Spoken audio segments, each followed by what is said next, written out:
Good morning class 12th. Beta, in our last video we will discussed about the BOP full question. Today we are going to discuss about the BOP questions which are of 3 or 4 marks. Fine. तो जो हमारे important questions हैं BOP के बेटा वो हमारे पहला तो है कि 3 और 4 marks का हमारे पास वो क्वेश्चन है difference between first balance of trade, balance of trade, balance of trade and balance of payment.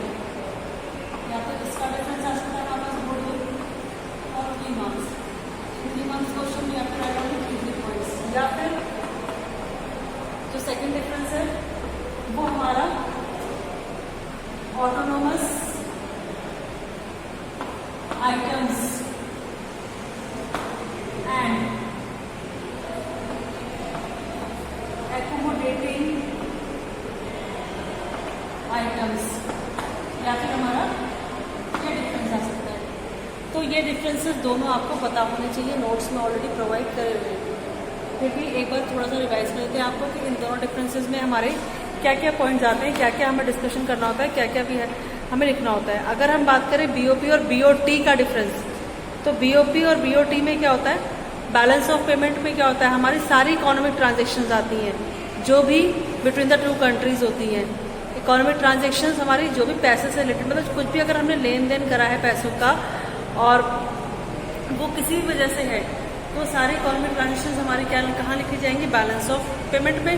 Balance of payment में हमारा करंट अकाउंट का ट्रांजेक्शन भी आता है, कैपिटल अकाउंट का ट्रांजेक्शन भी आता है। लेकिन बीओटी में हम सिर्फ गुड्स एंड सर्विसेज का ही अमाउंट लेते हैं, कितना हमने गुड्स इंपोर्ट करा, कितना हमने गुड्स एक्सपोर्ट करा, उसको हम नोट डाउन करते हैं। बीओटी में सिर्फ विजिबल आइटम्स आती हैं, बीओपी में visible, invisible, unilateral transfers, investments, borrowings सब आता है, ठीक है। फिर बीओटी में it does not record any transaction of capital needs, capital need की ट्रांजेक्शन का कोई भी रिकॉर्ड नहीं होता है, बट बीओपी में भी record all transactions of capital needs also, nature also, ठीक है। फिर बीओटी जो हमारा है वो बीओपी का पार्ट है, नैरो कंसेप्ट है, और बीओपी हमारा वाइडर कंसेप्ट है, क्योंकि बीओपी में तो हम विजिबल ट्रेड भी ले रहे हैं, इनविजिबल भी ले रहे हैं, यूनिलैटरल ट्रांसफर्स भी ले रहे हैं और आपका बोरोविंग्स और इन्वेस्टमेंट भी ले रहे हैं। लेकिन बीओटी में हम सिर्फ विजिबल ट्रेड ले रहे हैं, तो हम कह सकते हैं कि बीओटी जो हमारा है वो नैरो कंसेप्ट है और बीओपी हमारा एक ब्रॉड कंसेप्ट है, वाइडर कंसेप्ट है as compare to BOT. Fine. फिर हमारा ऑटोनोमस और एक्यूमुलेटेड ट्रांजेक्शंस आती हैं। तो जो भी ट्रांजेक्शन्स हम with the aim of profit maximisation करते हैं वो ट्रांजेक्शन्स हमारा किसका पार्ट है, ऑटोनोमस का।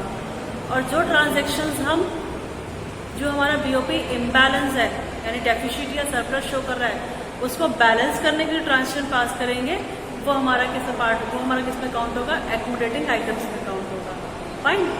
ऑटोनोमस में हमारी वो ट्रांजेक्शन्स आएंगी जो हम प्रॉफिट मैक्सिमाइजेशन के पॉइंट ऑफ व्यू से करते हैं। एक्यूमुलेटिंग में हमारी वो ट्रांजेक्शन्स आएंगी जिसमें हम हमारा इम्बैलेंस बीओपी यानी सरप्लस या डेफिशिट बीओपी शो हो रहा है उसको बैलेंस करने के लिए पास कर रहे हैं। फाइन। ऑटोनोमस ट्रांजेक्शन्स हमारी करंट अकाउंट की भी हो सकती हैं और कैपिटल अकाउंट की भी हो सकती हैं, बट जो हमारी एक्यूमुलेटेड ट्रांजेक्शन्स है यानी जो हम ट्रांजेक्शन पास करते हैं इम्बैलेंस बीओपी को बैलेंस करने के लिए, वो हमेशा कैपिटल अकाउंट का ही पार्ट होती है। लेट सपोज हमारा बीओपी सरप्लस में शो हो रहा है यानी हमने रिसीविंग ज़्यादा करी, पेमेंट कम करी है, तो उसको बैलेंस करने के लिए मुझे पेमेंट में अमाउंट डालना होगा क्योंकि रिसीविंग तो ऑलरेडी ज़्यादा है। तो बैलेंस पेमेंट में अमाउंट डालने के लिए हमने क्या करा, हमने डाल दिया कि Indian government invest their money abroad. Investment से क्या होगा, पैसा जाएगा तो वो किस में आ जाएगा, हमारा डेबिट साइड में। तो पैसा जो गया इन्वेस्टमेंट पर्पज से क्या है, तो किसका पार्ट है, कैपिटल अकाउंट का। या हमारी पेमेंट ज़्यादा है, रिसीविंग कम है, तो उसको बैलेंस करने के लिए हमने बाहर से पैसा बोरो कर लिया, तो borrowing is also the part of capital account. तो हमेशा जब भी हम बीओपी बैलेंस करना चाहते हैं तो उस दौरान जो हम ट्रांजेक्शन पास करते हैं वो ट्रांजेक्शन हमेशा कैपिटल अकाउंट को ही बिलोंग करती है। ऑटोनोमस में कोई भी हो सकती है, कैपिटल की भी और करंट की भी, but in accumulated transactions are only capital account transactions. Fine. फिर हमारा जो ऑटोनोमस है उसको भी set that above the line, उसको हम अबव द लाइन ट्रांजेक्शन कहते हैं, और जो हमारा एक्यूरेट ट्रांजेक्शन है उसको हम बिलो द लाइन ट्रांजेक्शन कहते हैं। ठीक है बेटा। और हमारा डिफरेंस इसमें क्या आएगा कि जो हमारा ऑटोनोमस ट्रांजेक्शन है वो इंडिपेंडेंट ऑफ द, मतलब बीओपी के स्टेटस से कोई मतलब नहीं है उसका कि बीओपी के स्टेटस के अकॉर्डिंग हम उसे एडजस्ट करेंगे, नो। बट एक्यूमुलेटेड ट्रांजेक्शंस क्या होती हैं, वो हमारी अंडरटेकन होती है for the balance of BOP account. BOP को मेंटेन करने के लिए उसको हम बैलेंस करके चलते हैं, राइट। तो ये हमारे दोनों डिफरेंस बिटवीन थे बीओपी, बीओटी, ऑटोनोमस और एक्यूमुलेटिव। ये दोनों ही डिफरेंसेस इंपॉर्टेंट है। बोर्ड एग्जाम में इनमें से कोई भी डिफरेंस 3 मार्क्स के लिए आ सकता है, कई बार बोर्ड में आया हुआ ही है। ठीक है। अब जो नेक्स्ट क्वेश्चन है उसको क्या है हमारा कि आपके पास ट्रांजेक्शंस गिवन होंगी और उन ट्रांजेक्शंस को आपको आइडेंटिफाई करना होगा, बताना होगा कि वो ट्रांजेक्शन किस अकाउंट को बिलोंग करती है, करंट अकाउंट को बिलोंग करती है या कैपिटल अकाउंट को, और साथ में आपको रीजन भी देना है और ये भी लिखना है कि ऑन विच साइड, किस साइड में हम उसे रिकॉर्ड करेंगे, करंट या कैपिटल अकाउंट जो भी आप आइडेंटिफाई करोगे उसमें, और विद रीजन। विदाउट रीजन उनका कोई आंसर नहीं होता है। जैसे कि हमारा फर्स्ट ट्रांजेक्शन है loan from international monetary fund, world का सबसे बड़ा फाइनेंशियल इंस्टीट्यूट है हमारा, loan from IMF to cover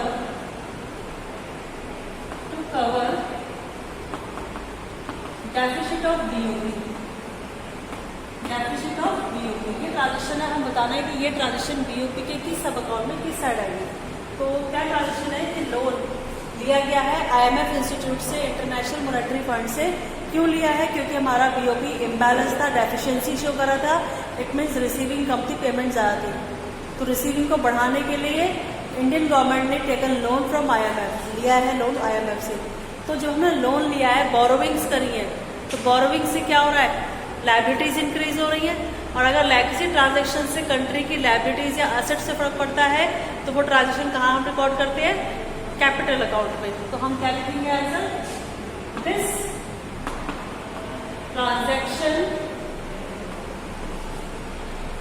transaction will be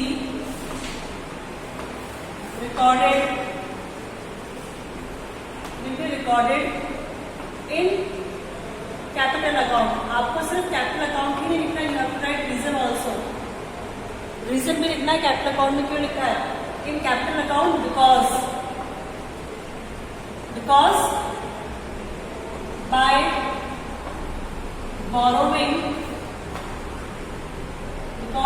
borrowing it increase liability, किसकी liability, गवर्नमेंट की। it increase liability of government. और या ये भी कह सकते हैं there is no movement of goods and services। जब हमने पैसा बोरो करा है तो गुड्स एंड सर्विसेज का कोई मूवमेंट नहीं हुआ है। There is no movement of goods and services और इंक्रीज लायबिलिटी। ये दोनों हमारा रीजन है किस चीज का, इस ट्रांजैक्शन को कैपिटल अकाउंट में रिकॉर्ड करने का। ठीक है। अब ऑन विच साइड, किस साइड रिकॉर्ड करेंगे इसे हम, क्योंकि हमने पैसा बोरो करा है तो बोरोइंग में भी रिसीव फॉरेन एक्सचेंज इनफ्लो हो रहा है, तो inflow is always right on the credit side. तो आप क्या लिखेंगे, by borrowings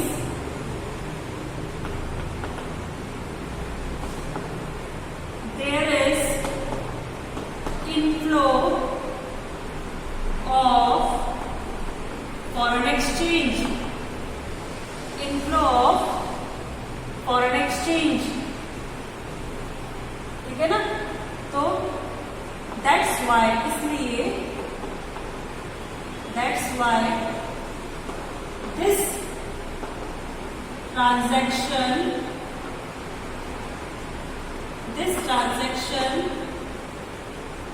recorded on which side, credit side, recorded on credit side of account की हमारा क्रेडिट साइड में नोट करा जाएगा। Fine class. जब भी इस तरह से ट्रांजेक्शन आपसे पूछी जाएगी कि ये ट्रांजेक्शन किस सब अकाउंट में किस साइड रिकॉर्ड करेंगे, give reason for your answer, तो आपको रीजन देना होगा। तो हमने क्या रीजन दिया है, there is an inflow of foreign exchange, इसीलिए हमारा जो ट्रांजेक्शन है it will be recorded on the credit side of the current BOP account. Fine. तो ये हमारे क्वेश्चंस थे। इस टाइप के क्वेश्चंस बीओपी अकाउंट में बोर्ड में पूछे जाते हैं। या तो आपका डिफरेंसेस आ जाएगा या फिर ट्रांजेक्शन्स आएंगे। ट्रांजेक्शन्स आपको आइडेंटिफाई करनी होंगी कि कौन सी ट्रांजेक्शन किस सब अकाउंट में किस साइड आएगी। तो आपको सबसे पहले ट्रांजेक्शन में ये आइडेंटिफाई करना है कि उस ट्रांजेक्शन से कंट्री की असेट्स लायबिलिटी पे तो इम्पैक्ट नहीं पड़ रहा। अगर कंट्री की असेट्स लायबिलिटीज इम्पैक्ट हो रही है तो वो ट्रांजेक्शन हमारा किसका पार्ट है, कैपिटल अकाउंट का पार्ट है। फिर उस ट्रांजेक्शन के थ्रू हमारे यहाँ फॉरेन करेंसीज आ रही है या जा रही है। अगर आ रही है तो इनफ्लो क्रेडिट साइड, जा रही है तो outflow debit side. Thank you class.